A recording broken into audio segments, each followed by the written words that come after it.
Hey, what's going on? It's your boy BT, and I came here to talk some NBA with the hundreds and hundreds of true school sports subscribers. What's going on, guys? Now, in my life, money comes and goes. Money comes and goes. Have you guys ever heard that song? That's by Mace. Shout out to Mace. But anyway, that song is very relevant because with a rule and a clause in the CBA, Anthony Davis is in jeopardy of losing $23 million on that $145 million deal he signed this summer that will kick in next year. Let me explain if you haven't heard it already. Anthony Davis had to make to get voted as an All-Star. That's one of the three requirements to receive that 30 to receive the certain amount of money on his contract, the new one.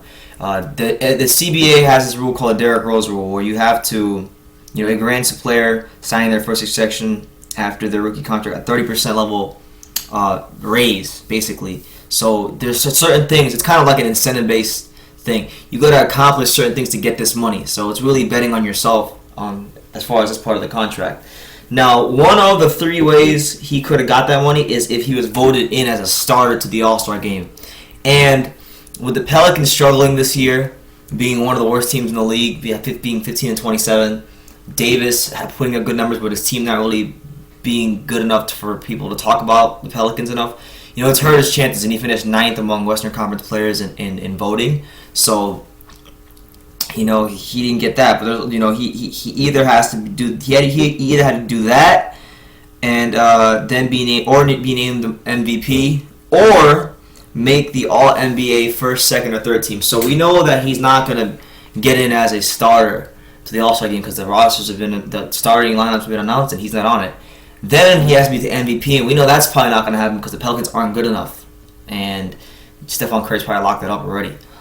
So really, his only chance to get that money is going to be by being on the All-NBA first, second, and third team, and that's going to be tough because, like I said, the Western Conference is a very tough conference, and with the Pelicans struggling, it can really hurt Davis's chances. So he could very easily lose $23 million, and I mean, it's he never had to begin with, but in a way he did, so kind of sucks.